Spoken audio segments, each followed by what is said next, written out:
8월 20일 한빛가족 서밋타임입니다. 오늘 봉독할 하나님의 말씀은 창세기 14장 14절에서 20절까지 말씀입니다. 제가 진 성경으로 구약성경 17쪽에 말씀이 나옵니다. 창세기 14장 14절에서 20절 말씀을 제가 봉독을 합니다. 아브라함이 그의 조카가 사로잡혔음을 듣고 집에서 길리고 훈련된 자 318명을 거느리고 단까지 쫓아가서 그와 그의 가신들이 나뉘어 밤에 그들을 쳐부수고 다메섹 왼편 호바까지 쫓아가 모든 빼앗겼던 재물과 자기의 조카 롯과 그의 재물과 또 부녀와 친척을 다 찾아왔더라. 아브라함이 그돌라오멜과 그와 함께 한 왕들을 쳐부수고 돌아올 때에 소돔 왕이 사회 꼴짝이 곧 왕의 꼴짝이로 나와 그를 영접하였고 살렘 왕 멜기세덱이 떡과 포도주를 가지고 나왔으니 그는 지극히 높으신 하느님의 제사장이었더라. 그가 아브라함에게 축복하여 이르되 천지의 주제시요 지극히 높으신 하나님이여 아브라함에게 복을 주옵소서. 너희 대적을 네 손에 붙이신 지극히 높으신 하나님을 찬송하리로다 하매 아브라함이 그 얻은 것에서 10분의 1을 멜기세덱에게 주었더라. 아멘. 오늘 제목은 산업인의 237. 우리 산업인들이 237, 전세계 237이란 그 언약을 우리가 붙드는 것입니다. 그러면서 우리 산업인들이 복음의 24속으로 들어가는 바로 그 내용입니다. 그래서 오늘도 여러분이 승리하는 날 되시기를 예수님 이름으로 먼저 축원드립니다. 지금 많은 사람들이, 특별히 현장에 살아가는 많은 사람들이 왜 사는지를 모르고 있습니다. 특별히 산업인들이 왜 내가 경제활동을 하고 왜 내가 하나님의 그 경제 축복을 우리가 그렇게 구해야 되는지를 모르고 있습니다. 그렇기 때문에 이게 말하면 237을 이해하지 못한단 말이거든요. 말하자면 내가 세상을 살아가지만 분명한 하나님의 목적을 내가 잘 모르고 있다는 말입니다. 그렇기 때문에 응답을 받지 못합니다.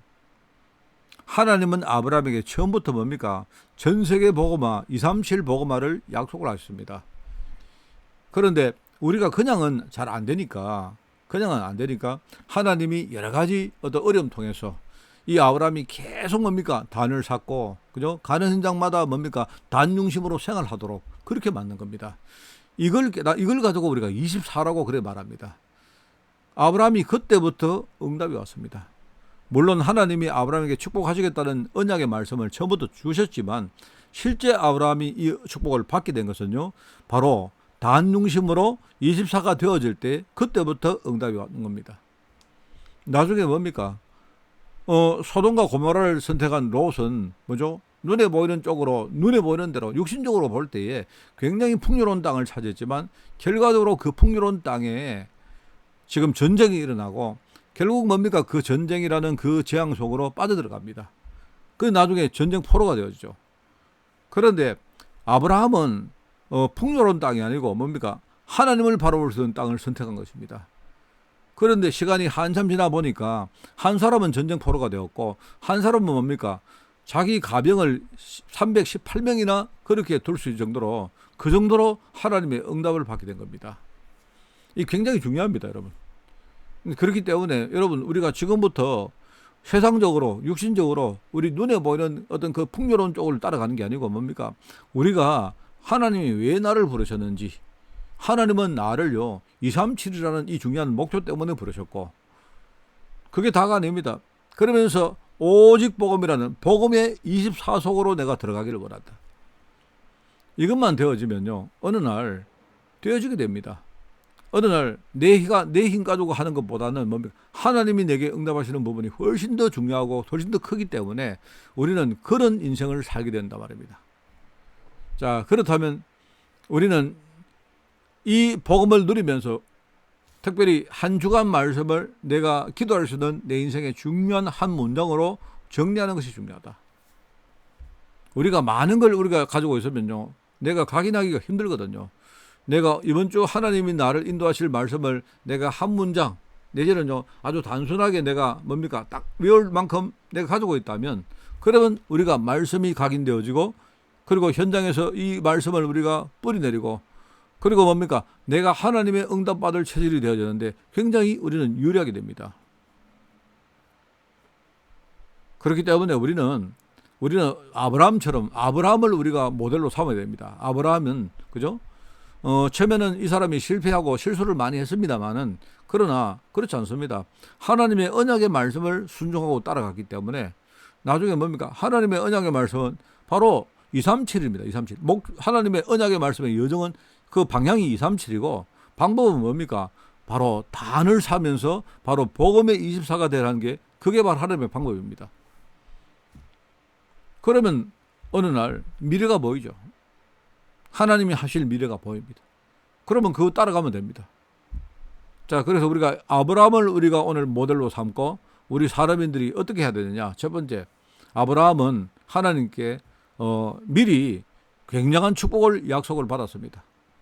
하나님이 미리 아브라함에게 이 약속을 한 겁니다. 내가 너에게 지시할 땅으로 가라. 바로 언약적 축복을 주겠다 이 말이죠. 너는 복의 근원이 될 것이다. 근원적인 축복이다 이 말입니다. 너로 말미암아 이 말은 뭡니까? 네가 대표적으로 축복을 받을 것이다 이 말이고요. 너와 네 씨로 말미암아 천하 만민이 이 말은요 시대적 축복을 주시겠다 이 뜻입니다. 그리고 여기 네 씨로 말미암아 네 후손으로 말미암아 이 말은요 앞으로 후손에게 기념비적인 축복을 주시겠다 이런 말이고요. 너로 능히 당할 자가 없이 하겠다 이 말은요 아무도 하나님 주시는 이 축복을 빼앗을 수 없습니다. 이 불가항력적 축복을 주시겠다 이 말입니다. 이런 축복을 하나님이 아브라함에게 처음부터 하나님이 미리 그것도요 준비되기 이전에 미리 하나님이 약속을 하신 것입니다. 그런데 이 약속을 아브라함은 딱 붙들었습니다. 자기가 현장에 보는 그 세상적인 것과 달랐지만요 하나님의 약속의 말씀 따라갔습니다. 자, 그 다음에 했던 게 뭐죠? 두 번째가 하나님은요 아브라함을 훈련시키는데 나중에 아브라함이 여러 가지 실패 속에서 뭡니까? 응답을 찾도록 하나님이 훈련을 한 겁니다. 몇 가지 사건이 일어나죠. 집안에 분쟁이 일어납니다. 조카인 롯과 아브라함이 여러 가지 갈등이 생깁니다. 그런데 이제는 안 되겠다. 서로 이제 헤어지는데 아브라함은 롯에게 네가 먼저 갈 곳을 선택해라. 양보를 합니다. 근데 롯은요 소돔과 고모라를 선택했습니다. 아까 말했지 않습니까? 그게 뭐냐니까 육신적으로 볼 때, 세상적으로 볼 때 풍요로운 땅처럼 보이기 때문에 그런 겁니다. 근데 여기에 굉장히 중요한 함정이 있죠. 여러분, 내가 내 눈에 풍요롭게 보인다면 다른 사람 눈에도 풍요롭게 보입니다. 당연하죠. 그러면 사람과 사람 간에 풍요롭게 보이는 것이기 때문에 당연히 서로 경쟁이 심해지고 갈등이 생기게 마련입니다.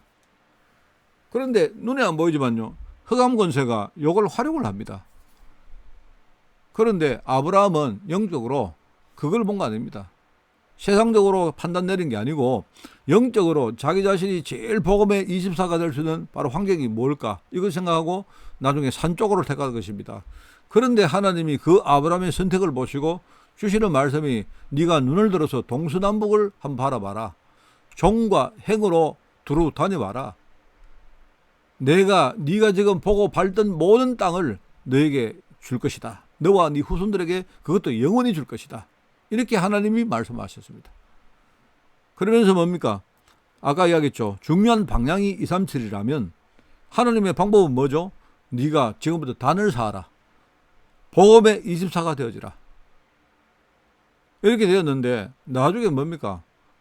아브라함이 318명의 가병을 거느릴 정도가 응답받았고요. 나중에 어떻게 됩니까?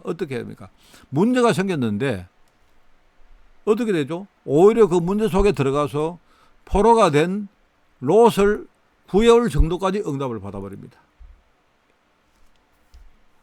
이게 결정적으로 차이가 나는 겁니다. 그러면서 세 번째 뭐죠? 하나님은 아브라함에게 거기서 끝나는 거 아니죠? 하나님은 아브라함에게 정말로 237이라는 전 세계를 보도록 만드신 겁니다. 하나님은 아브라함에게 나는 너의 방패고 상급이다. 네 몸에서 난 자가 후사가 될 것이다. 나중에 네 후손이 이방에서 400년 동안 객이 될 것이다. 이 말은 굉장히 좀 저주의 말처럼 보이지만 결과적으로 뭡니까? 이런 과정을 통해서 네 후손들이 이방 전체를 살릴 것이다. 이 말입니다. 나중에 뭡니까? 애굽이 전 세계를 장악하기 때문에 결국 뭡니까? 애굽을 장악하기 위해서 하나님이 아브라함의 후손인 요셉을 그곳에 미리 보내십니다. 여러분, 우리가 언약 없이 깊이 생각을 하면 그러면 나도 모르게 내 생각이 불신앙과 창세기 3장에 붙잡힙니다. 내가 언약 없이 그냥 깊이 고민하고 염려하고 하지 말고 내가요 하나님 말씀의 흐름을 가지고 깊이 기도를 시작하면 그러면 나중에 다 보이게 됩니다. 내가 걱정 안 해도 되고 미리 우리가 응답받을 수 있는 그 말씀이 나중에 보입니다. 그러면 우리가 그게 보인다면 그 다음에는 쉽죠. 그러면 내가 쉬운 걸 가지고 자연스럽게 내가 계속 그걸 하고 있다면요, 나와 내 현장을 치유할 수 있는 그런요 세계복음화의 능력이 나에게 생기게 되어집니다. 여러분, 이거는요 굉장히 중요한 말입니다. 하나님이 아브라함 통해 주신 이 응답들, 하나님은 이 아브라함에게 똑같은 응답을요 우리에게 주신 겁니다. 우리는 영적으로 볼 때 아브라함의 영적인 후손입니다. 우리가 언약의 후손입니다. 그렇기 때문에 아브라함을 축복하셨듯이 하나님 우리에게도 똑같이 축복하신다. 여러분, 이걸 믿으시고 오늘도 이 언약 속으로 들어가는 그런 여러분 되시기를 바랍니다. 하나님 아버지 감사드립니다. 아브라함처럼 언약의 말씀 붙들고 거기에 순종하며 하나님이 가장 원하시는 단을 쌓는 그 복음 24 속으로 깊이 들어갈 수 있도록 주님이 축복하시고 우리의 생각과 우리의 모든 삶이 점점 더 성장해서 정말 우리 자신이 237을 살릴 만큼 그렇게 응답받는 종으로 저희를 축복하여 주옵소서.